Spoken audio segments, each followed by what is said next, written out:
Session with Dr. Farid Holakouee.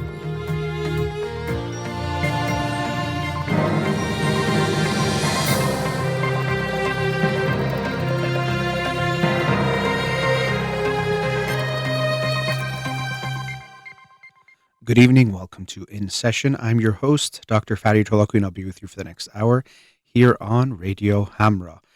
You can call in on Wednesday's show if you have any questions, 310-441-0555, but won't be taking any questions tonight because I'm doing the show also on Instagram Live. You can follow me on Twitter or Instagram or like my page on Facebook or to get updates on the show or suggest topics or books for the program, and the shows are uploaded at the end of each week to my SoundCloud page and podcast on iTunes and Spotify. So let's get to the books of the week. The book of the week for this week that I'll talk about on next Monday's show is Disability Visibility, edited by Alice Wong. Disability Visibility, first-person stories from the 21st century. And this book is a collection of essays from different individuals that help give some insights into the experience of individuals with disabilities. So I'm very much looking forward to reading the show. I saw this book on the Twitter of Judith Heumann, who I read her memoir, Being Human, and that also led me to the documentary Crip Camp on Netflix. I highly recommend that if you haven't seen it already. But the book of the week for this week is Disability Visibility, edited by Alice Wong. Looking forward to reading it and sharing it with you on next Monday's show. The book of the week from last week that I'll talk about tonight is Why Trust Science by Naomi Oreskes. Why Trust Science. And so I got this book a few weeks ago and wanted to read it pretty quickly, as far as not wait to make it a book of the week, because I thought it was so important to read a book about science. Why should we trust science when we see a lot of people talking about issues related to science in social media, especially when it comes to things like the coronavirus, about should we trust what the so-called experts are telling us? Should we take a vaccine if one becomes available? And you hear and see a lot of people that present various aspects of arguments in favor or support. And so I thought it would be important for us. And my brother Parham, he's also looked into this a lot related to things like conspiracy theories, but this concern he has, which I also think is true, this crisis we are in, where it seems that we're not sure who to trust, what is even the truth, what does that even mean, and should we trust the experts? Should we trust scientists when they tell us certain things? So Naomi Oreskes is a scientist herself, so I guess in a way that gives you a sense of her bias or where she's coming from, but I thought she does a very good job in this book. She's written a book called Merchants of Doubt, related to how sometimes scientists or certain individuals can try to, as the book's title says, obscure the truth on issues such as tobacco smoke or global warming.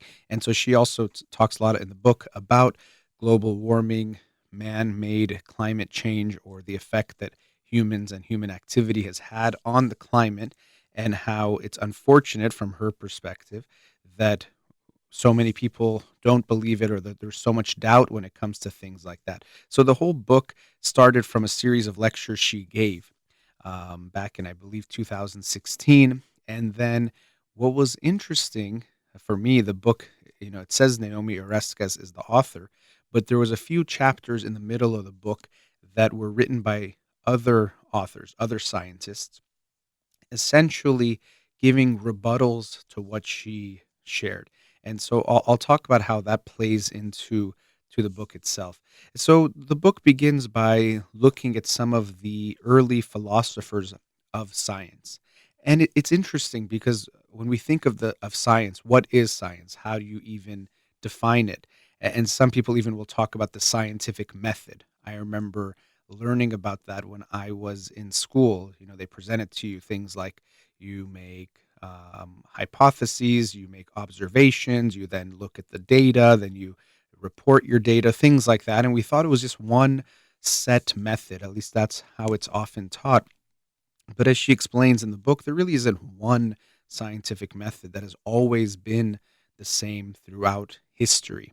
And so that can kind of beg the question, what do we mean by science, or what even creates scientific experience or scientific knowledge? To begin with, one issue we have is when we're looking for truth with a capital T, very rarely can we really find that. Or really, we can say, how do we know something is the absolute truth? And the reality is, we really don't know for sure. And this itself helps people create doubt, or it creates doubt in people's mind. But people also use this to create doubt, because you can always say, well, how can you be sure? How can you be 100% sure that this is the truth?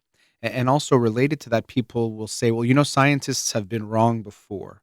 So if they've been wrong before, how do we know they're not wrong this time?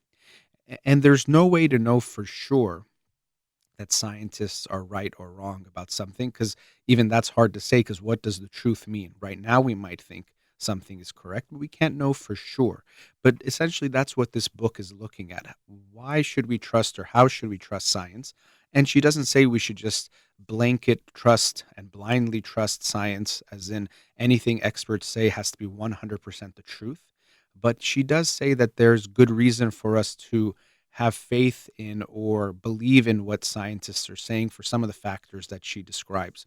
She also discusses a few cases where scientists really got it wrong, or at least certain elements of the scientific community were wrong. For example, eugenics, which is essentially the concept that we should try to get rid of sort of weaker genes or people in the gene pool, which were usually, they would say things like criminals and other things, but usually it would be related to like race and other discriminatory type of categories, and that we should not, we should make the human race stronger by getting rid of and not letting certain people breed, sorry, essentially breathe as well, but and making others breed more. And even in the United States, thousands of sterilizations, very often involuntarily, and sometimes without even the informing the individual, were done in the name of eugenics, thinking that of somehow um, promoting the human race in some way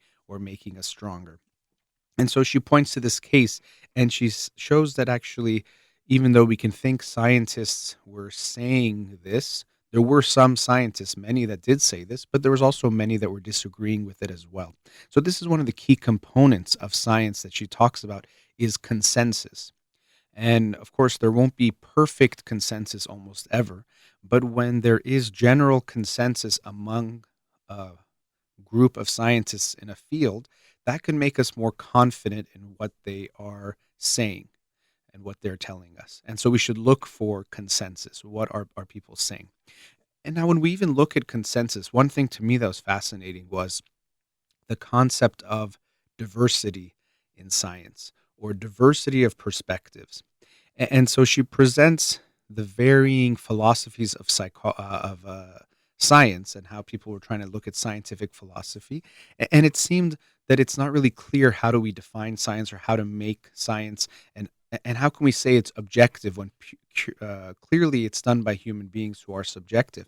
And there was some very interesting work by feminists who were promoting the feminist theory, in a way saying that we need multiple perspectives, that were actually showing that one of the things that makes science approach objectivity is having people from diverse backgrounds and allowing them to share their various viewpoints, or to experience things in their various viewpoints. I think a concept called transformative interrogation, something like that, where what happens is, if we're all sharing our ideas and we have people from different perspectives, it is more likely to make it that we will have closer to objectivity, or we're less likely to have biases have a negative impact. And so the feminists, essentially, in a way, their argument was being presented by showing how, when scientists was essentially, or the field of science mostly was white males,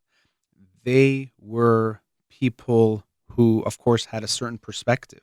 And so as we broaden the perspectives, include not just, of course, men and women, but then people of different racial backgrounds, people who are even, the book of the week for this week is going to be about people with disabilities, people who even are, who have different levels of ability or disability, religious background, age, whatever it might be.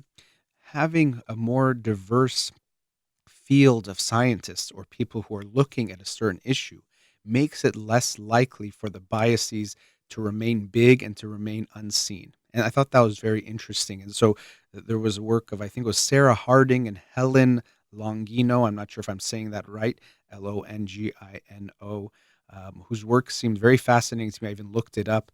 Oftentimes, when I'm reading one of the books of the week, it'll make me want to look at the work of another author or another writer. And so I did look at some of her work. Maybe I will read one of her books, Helen Longino. But it was very interesting, showing that one of the things that makes science more trustworthy is having a diversity of individuals who are scientists, who are looking at the different issues. Because anytime we get too insulated as a group, we can lose various perspectives and we don't see our own blind spots. So we can imagine, if we're all looking at something, we're all standing in the same place, we're all going to see it the same way with the same biases. But then if we have someone on the other side looking, or from another direction, or from below, or from above, we'll see more aspects of that and we won't be so biased in how we see things. So in science, that same type of principle applies. The more perspectives we have, the better.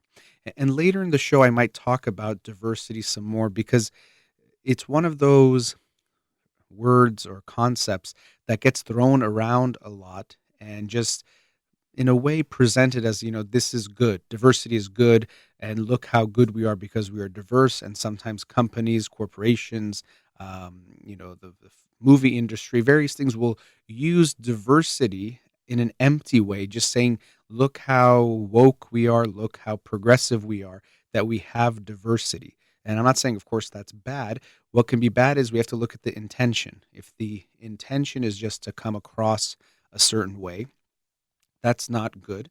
But if the intention is recognizing there are benefits to diversity that actually reflect benefits in the whatever is being produced, whether it's science and scientific knowledge, or if we're talking about the arts, or if we're talking about a business, we see that diversity actually improves what is being done. So it's not just, well, this is like a quote unquote diversity hire. We're going to let this person of color or this woman be part of this, whatever it is, this board of directors or a group of people who are working on something. It's actually because it's going to add a beneficial component to what's going on. So I thought that was quite fascinating, that one of the things that makes it that science can be trusted more is having diversity in the individuals, which also means there has to be communication. And so having scientific societies and conferences, peer-reviewed journals where people are sharing various viewpoints that get evaluated by different people and people can give their comments, that is very important. So she gets into some of these various concepts of science. I also really liked, she mentioned humility as something that's important for scientists. So yes, we want to trust scientists. We want them to have, we give confidence in what they're doing, but scientists must always, as all of us, have humility in the work they're doing. As much as they might have a certain state of affairs, they know they're not at the absolute truth.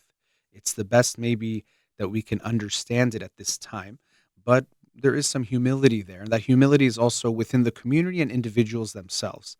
That scientists can start to, of course, get a big ego. They can get attached to um, their name being famous, or their theory, let's say, being famous. So if someone is, has a theory named after them, of course, that feels good. If someone else introduces new data that might question their theory, we can understand they might have a reaction towards that. And so having that humility is easier said than done, both as a scientific community, but also as individuals. But I thought it was important and interesting that she included that as one of her factors of looking at what can, help make sure science is meeting its aims or its objectives of being objective in finding the truth.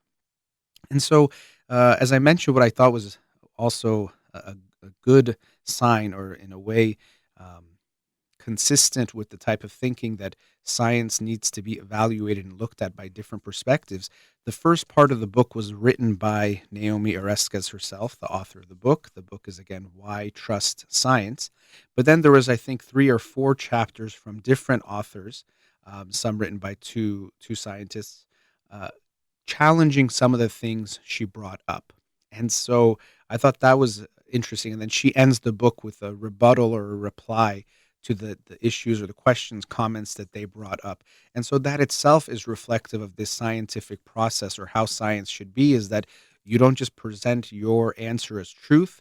You present something, it gets evaluated by others. They can give comments, they can disagree, they can share why they disagree, and then you can, of course, respond as well. But it's this ongoing discussion that is going on. It's not just this set thing. There isn't dogma that this is the truth. And that's another way that I think scientists must be humble, or reflect that humility, is that even if something, it seems to be very true, even if it gets a lot of attention from your peers, there has to still be this openness to evaluate, is it true? Is there a better way of explaining what's going on? Is there data that might disagree with this theory or this way of looking at the knowledge? And so this book itself had that, where a few scientists shared some of their thoughts on what she was saying, which was interesting too, hearing some of their rebuttals to what she was saying, or their replies to what she was saying, which included things like, the importance of showing people the value of science by showing them how practical it is in their lives. Right now, I'm talking into this microphone, and if you're hearing me, there's so many different elements, and don't so many different fields of science that are being used just for you to hear me. Or if you're watching me on Instagram Live, even more, or some different ones that are being used there. So that author was, in a way, arguing or promoting this idea that we should, in helping to garner the trust of the general public to the scientific community and to science in general, we should be making it more clear to them how much technology or how much science is being used in their everyday lives that they, of course, trust. When you turn on your phone, you, of course, expect it to work and expect it to do certain things. And so, in a way, you're taking for given the scientific advancements that have been made. And that chapter made an interesting point, showing this kind of dichotomy that has been created between science and technology, which, as that author explained, that I could find the name of the author, I don't know it off the top of my head, but it's in this book, Why Trust Science, was partially related, this distinction between science and technology, because of technology being associated with being used for defense and things like weapons, and negative things like the atomic bomb.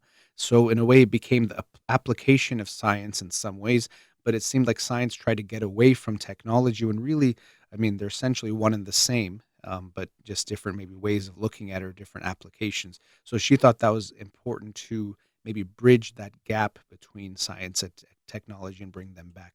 So I want to conclude this segment, but it was a very interesting book again, Why Trust Science? And I will give this last analogy. People will say, science, how do we know they're right?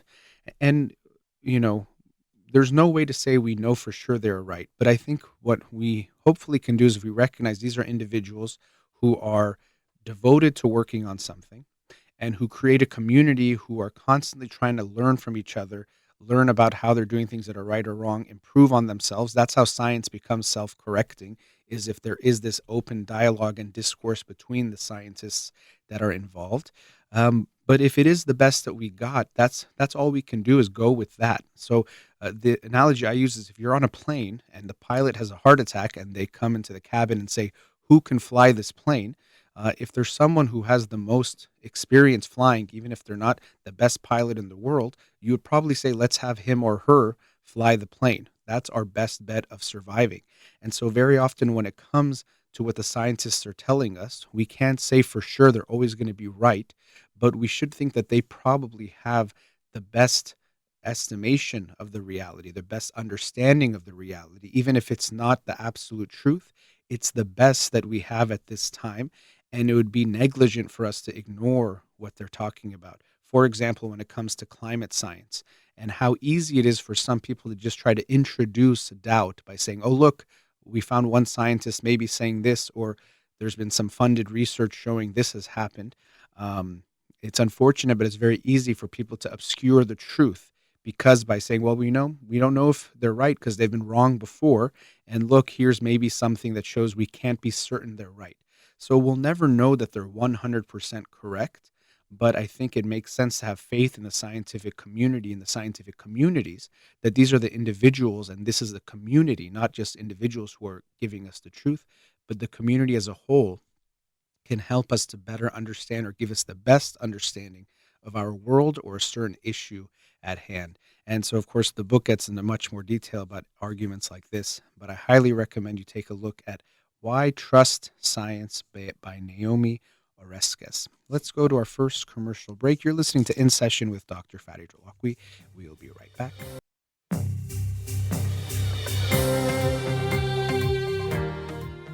Welcome back. So, in the first segment, I was talking about the book Why Trust Science by Naomi Oreskes. Great book. Highly recommend it. This year I was thinking about it. I do my top 10 books of the week for the end of the year. And already this year, I've read so many good ones. I don't think I'm going to be able to pick just 10 because so many of them have been very impactful on me and I've gone a lot out of. So, this was another great book that I got to read. In this segment, I wanted to talk about the concept of diversity, which I talked about a few minutes in the previous segment. We wanted to carry it into this segment because of how important I think it is.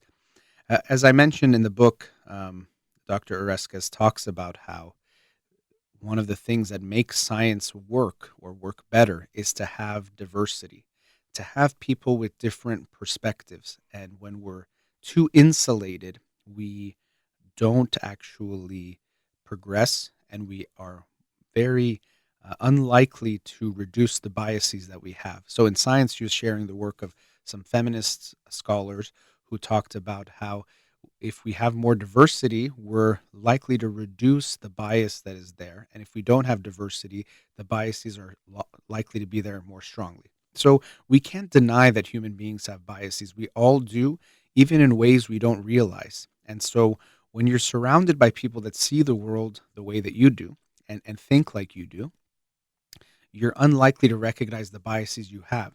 But you introduce something new and you're likely to get a new perspective, which shakes things up but can lead to progress. And so when I say it shakes things up, there's a good feeling of everyone thinking the same way.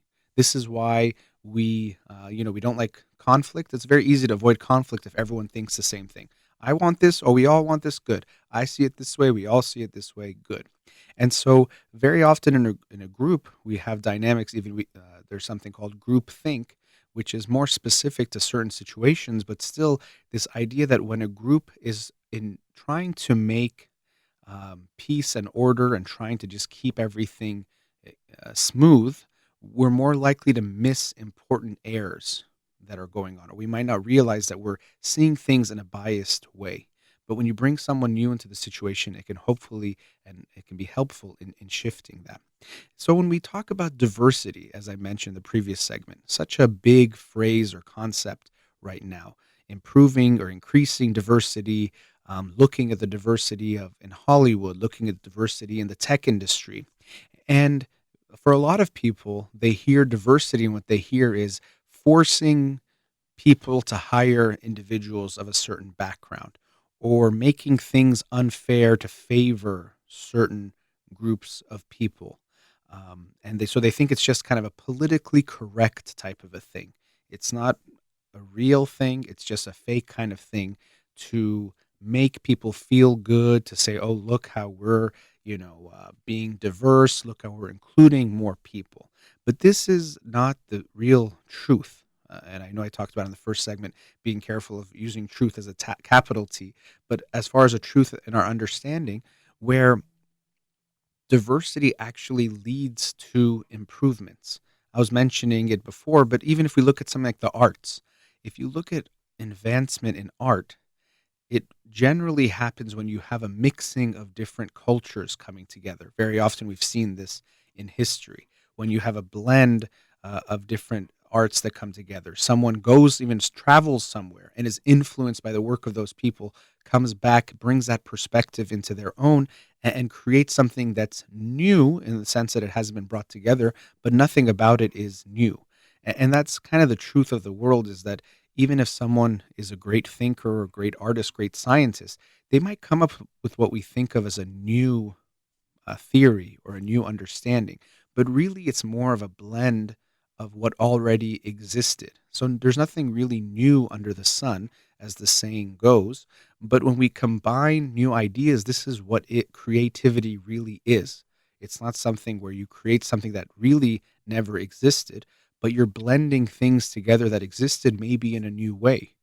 If someone creates a new song, they're not making new notes, but they might make a new combination of notes, which also probably is likely influenced by other combinations of notes, but maybe they've added some variation on it. But it's not that they've created something that's totally brand new. But what can be helpful is when they have different perspectives, they can create something that would be new to us because we haven't ever experienced that combination of things before. So, diversity isn't just something nice to do. Diversity isn't something that just feels good or we can tell ourselves we're good people because we do it. Having diversity in different aspects of life actually helps create better results.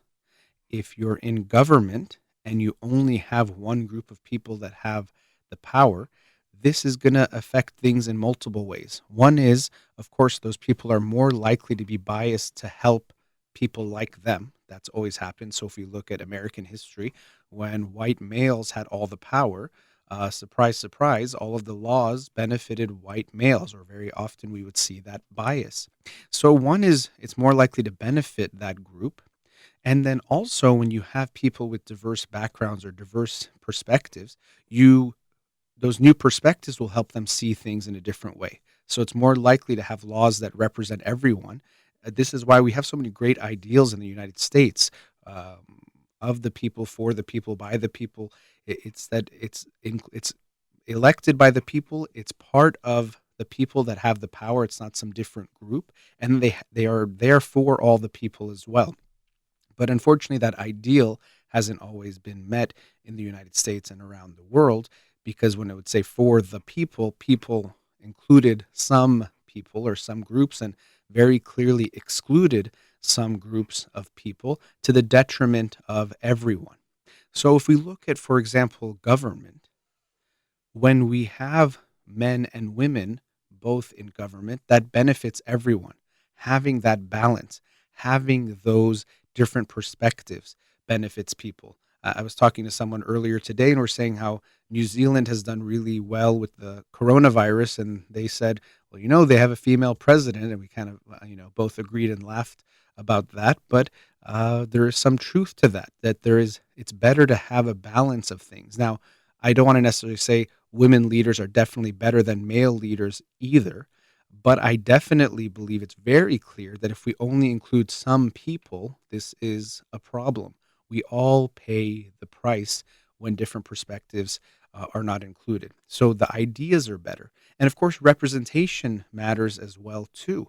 When you see, it is like this thing of, oh, now they have a superhero with this nationality or this ethnic background, and we think it's kind of who cares, but it does have an impact on individuals, on children, but also adults, of seeing themselves represented as being part of the community. When we look at history, and for much of history in the film industry, white males, especially, but white people, were seen as the protagonists, were seen as the good guys, and everyone else was not included or would be the bad guys. This, of course, has an effect of how people feel about the different groups. Art imitates life, and life imitates art. It's a very dynamic process. So if you have something in the arts, yes, it does represent what life is like, but it's also going to affect how people feel about themselves and how people feel about different groups of individuals. So even, for example, as a Middle Eastern individual myself, if you look at movies, how what's the most common thing that Middle Eastern people are in the movies is usually terrorists or something negative, right? And so we might say, who cares? But of course, this has an impact on people. Maybe myself, who's a Middle Eastern individual, I know that there's Middle Eastern people who are, just like every other group, good, bad, moral, immoral. and everything in between. But someone who doesn't know looks at that, and all they know about Middle Eastern individuals is, oh, they're terrorists. They're all bad people. They hate America, or they hate the world, or they hate our freedoms, or whatever types of things they might think about them. But until we have the diversity of actually representing them, individuals like Middle Eastern people on the screen as a variety of characters, that can have an effect. Or until we do that, people won't be able to see or recognize that diversity. So I know that diversity is a cliched term. It's a term that's definitely overused, and some people use it for the wrong reasons. Some companies are saying, oh, look, we've used an Asian model now because look how good we are. And I don't think that's a bad thing. But if we look at their motivation, if it's just purely commercial or to come off a certain way, that doesn't really work. And also, when we look at these types of issues, when we talk about people being hired into, let's say, okay, they say, let's include our diversity. So we have now one black person working here. What we usually find is because the culture of that community is racist or biased in these certain ways, that individual has a bad experience for multiple reasons, including one, people think, well, they were just a diversity hire, so we brought them on because of that and they don't deserve to be here. And two, they're going to feel excluded in a lot of ways. So true diversity doesn't just mean we bring a token person and include them into this group or into this, society or whatever it might be. It means truly changing our mindset to recognize that sometimes it's biased towards favoring certain groups or certain types of individuals, and we have to be very mindful of that. And again, we don't increase diversity just to be nice or because inclusion sounds cool. We increase diversity because it actually creates better results. When you have a diverse sales team coming up with the sales pitch, they come up with something better than when you have just certain one group of people involved. So diversity is about improving the results, as is the case in science, as was very well presented in this book by Naomi Oreskes, Why Trust Science.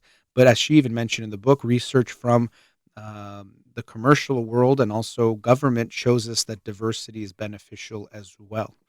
And so this means also as an individual, as I was mentioning before, conflict is tough.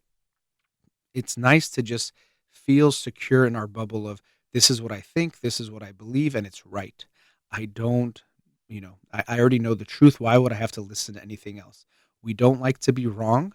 And not only do we not like to be wrong, we also don't like to even be uncertain. We don't want to feel like we're not sure. We say, no, I know this candidate is bad and this candidate is good.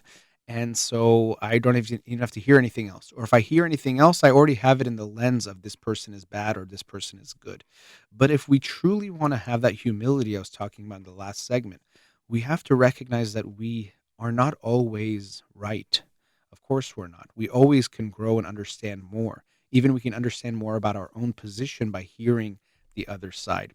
And unfortunately, that's something that we're seeing very strongly right now is the polarization of individuals. We don't want to be exposed to a diversity of ideas when it comes to political issues. I'm right, you are wrong. I'm moral, you're immoral. I'm good, you're bad, and that's it. End of story. But this is a very sad state of affairs where it's unfortunately leading to people becoming more extreme in their views, believing things that aren't true because we have to so hard cling on to what we already believe and want to know. And unfortunately, we what we experience is that we become further apart rather than coming together, and we become further apart from understanding the truth or of what's really going on. But let's go to a commercial break, the last one for the show. After the break, I'll talk to maybe some of the people online if they have any questions. You're listening to In Session with Dr. Farid. We will be right back.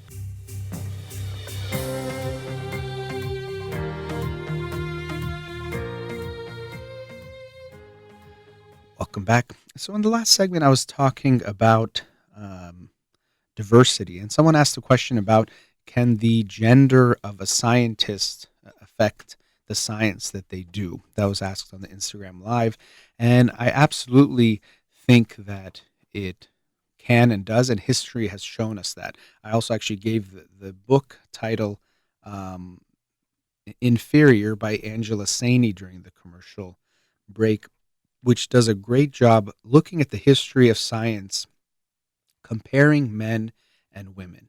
and showing that women, as the title of the book implies, are inferior to men. So we have male scientists, and probably mostly or all white male scientists. And that's why actually I should mention that. Angela Saini, it was another book of the week I did called Superior, looking at the return of race science. And so, of course, if you have white male scientists, how they're very likely to find that people who are black or people of color are inferior and that the whites are superior. And we've seen that throughout history as well. But so that book, Inferior, that she wrote, and the one I read first, was looking at this history of science. And so, the book I read that I talked about today was called Why Trust Science. And so we do want to trust science, but we also, as the book even implies, don't blindly trust science. And there's ways that we want to evaluate science itself to see how good the science is. And a lot of these things can feel circular, and they even are. I'll be honest, it's hard to make sense of it in a way, but there's ways we can look at the science to see how good it is and how biased or unbiased it is. So when you have a bunch of male scientists who already assume, as was kind of assumed at that time and still is for some people, that men are superior to women, and now you say study the world, they're going to view the world through that lens. And so, an example I use for this is if you're looking at data or looking at the world when you look at bias. If you're playing cards and a standard deck of cards has 52 cards in it. And so, if we're going to play, sometimes you take, if you're at someone's house, they take out the deck of cards and they say, hey, count the cards to make sure it's a full deck or has the right amount of cards. If you count the cards and you get to 52, you think, okay, we're good to go. Let's play. But usually if you count the cards and you get to 51 or 53, you think, wait, and you usually will recount to see, was I really right that I got it, or maybe I miscounted. So we see that when we get our expected result, we take it as truth and we think everything's good. But when we get something we don't expect, which we already have, we have our biases, then we think something was wrong and we try to find a way to fix it or make it right. We might count it again, and if we get 51 again, we're like, oh, it looks like it's 51. But just that gives you an idea of how our biases can affect looking for the quote unquote truth. Because you're thinking, well, I'm just counting. So if I'm counting something, it shouldn't make a difference what my biases are. But clearly, when we have a bias, it impacts the way we look at what's happening. And so this is another way where humility or understanding science is important, that yes, we're looking for the truth, but it doesn't mean there is some perfect or exact truth, or that we can objectively find the truth in one way. And this is why I was saying in the first segment how there isn't really, and she mentions it in the book very clearly, that there isn't one scientific method, or even what we considered quote unquote good science has changed over time. Before, maybe you just, let's say in medical field, you'd have the doctors tell you how the patients are doing based on the medicine. And, that was it. We'd say, oh, this medicine works or it doesn't work. And then we realized, oh, you know what? There's things like the placebo effect. So just by telling someone you're going to give them medicine, they tend to feel better, or they tend to get better, even if you give them nothing or a sugar pill. And so, okay, we have to compare, people who are just taking a placebo to people who are taking the medicine. And so, we thought we figured it out then. And I don't know the exact history. This is maybe not how it went. But then we realized, well, if the doctors know which people got the medicines and which ones didn't, this is, of course, going to affect the way they evaluate the patients. If you have a patient coming in, you're like, oh, she got the medicine, they're probably going to be doing much better. Then you will more than likely look for them doing better. Oh, look, she's coughing less, I think, and she's doing better. And then if you gave the non-medication to someone else, you expect them to not get as good. So that's going to affect things. Even more so, let's say if you've developed this medicine and you want it to be successful, both to make money, to become famous, of course, that's going to affect the way that you evaluate them. So then we have to do things like double-blind studies, where even the patient doesn't know if they've got the medication or not, and the doctors and the people evaluating don't know who got the medication or not. So we can see what we thought was good science has evolved. There isn't one scientific method, and even that gets refined. There's ways that bias exists now in science that we probably don't even realize exists, or we're not sure how to address. And so when the question comes up of can being a male or female scientist affect you, it can, and it's important to be aware of who you are when you are looking at information, when you're trying to understand something. So I do try to keep this in mind that I am a male Iranian American and I have different characteristics that are going to affect the way that I look at things, even the way I look at my clients. If you are an Iranian male who's born into a very male patriarchal society, you could have a very different view of the same behavior done by a female as someone who is, let's say, American born, because you have certain biases culturally in you that will affect the way that you view someone. So I think it does depend on what you're looking at. Of course, how the impact of, let's say, something like gender might play a part. Maybe if you're looking at chemistry, it might be less of an impact, but even still, there might be ways that you're not aware of that could affect how you see things. So to answer that question of does it make a difference that someone is male or female as a scientist, in a way, the answer is it depends, but that we don't want to say it's definitely a no. You don't want to just say, well, it doesn't make a difference. And that's something that I liked about the book is that it was saying that it's not that, okay, because we're doing science, nothing matters anymore because science is objective, science is self-correcting, the scientific method is this, a beautiful, pure thing that means that no one can mess it up. Again, we are human beings doing these actions, so we know that it always has some level of subjectivity in it, even if we think it's purely objective. There's something subjective about it once I start to evaluate the things. And that's something that's very important for us to be aware of as individuals in our own lives, because in a way, we're all scientists in our own lives trying to understand the world, but also with scientists that they have to make sure they are paying attention to different ways that they might be biased in finding the information that they're finding, in studying things the way that they study. And as a psychologist, I definitely think this is in most ways most important in the social sciences and especially in psychology. We can see how at certain periods of time, for example, homosexuality was viewed as a mental illness, and just a few decades ago that changed. So at that time, it was kind of like the truth of psychology that this is a mental illness. So someone could say this individual is mentally ill and we shouldn't trust him or her for whatever reason. And that's what the US government did with the military. That there was various reasons why they said it was what they were doing, but that was what they had intended. And so as a mental health professional and someone who's trying to understand people, this is another reason why we try to suspend judgment and have a non-judgmental stance, is because what's right or wrong is not something black or white or very clear, and why we have to be aware of things like cultural impacts. I work with a lot of Iranian families, and there's things that Iranian families do that in another family would be unheard of or unacceptable.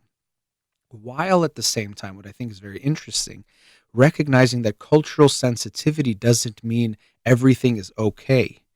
There isn't this cultural relativism that no matter what you're doing, it doesn't matter. And this is where we get into a lot of gray areas. But if I see something in the Iranian community that seems to hurt individuals, I think it's up to me and my duty to bring this up, this awareness. Even when it comes to something, as I've been talking about, the men and women and their experiences, if women are held back in Iranian society, I have this value that I think that when any group is held back, it's unfair to those individuals, and it also is unfair to all of society and holds all of society back. When we don't let, for example, women have equal rights, when you don't allow women to be in various fields of study, in various types of professions, we all pay a price, and it's unfair to that group. So one could say, well, Iranian society has always been this way, or Iranian culture is patriarchal. We think that the woman should be this way, the men should be this way. And so, with respect, I think I can disagree with that and introduce why I think this is harmful and why I think it would be good for us to change this aspect of our society or of our culture. Doesn't mean that we have to give up all of our ways of thinking or all of our ways of being, which is sometimes what people feel, that if we're changing one aspect of our culture, it means we have to give it all up, our whole identity, who we are. But I think we do have to look at our own cultures and all cultures with this openness of not just saying because it's cultural, it's okay. Because it's part of the tradition, it's okay. We do want to have respect for that and not just say, I don't care what your traditions are. I'm going to tell you what to do and who to be, because history is full of examples of people not respecting other people's cultures when they actually should have. But we do want to look at ourselves and our own cultures with this type of openness, as open as we can be. And this is where it is challenging because when you're in a culture, it's hard for you to be objective about it. And this is where someone from the outside can tell you some things because they can see it in a different way. Yet another reason why it's so important for us to have an exchange of ideas, for people to talk to each other, to communicate. You go somewhere and you say, oh, I always thought it had to be this way, that women had to have these rules, men had to have these rules. I see in this society they work just fine with more equality. Is that something I want? And hopefully, this is something we're seeing in the world, and at some level, we are, that the different cultures are learning from each other.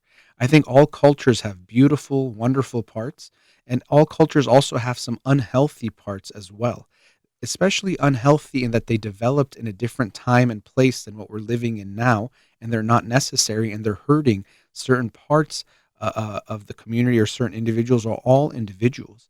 And so I think and I hope we're moving more towards a world culture where it doesn't mean you have to give up who you are completely, but that as we learn more from each other as human beings, we can see how we can incorporate and way acculturate in this way different aspects of different cultures to create a more healthy world culture, or each culture itself can be positively affected by different cultures to become healthier for itself, for its individuals, and society at large.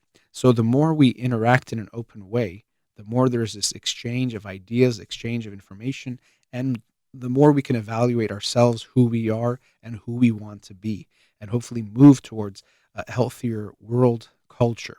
And I know this, in a way, veered away from this question of does male or female make a difference in being a scientist? I think absolutely it can. Doesn't mean it necessarily does, but we always want to be aware of who we are and how that's going to bias the way we see the world. That does bring us to the end of tonight's show. Thank you to everyone who's been listening and also tuning in on Instagram Live. And as always, thank you to Amir here in the studio. You've been listening to In Session with Dr. Farid Holakouee. Have a wonderful night.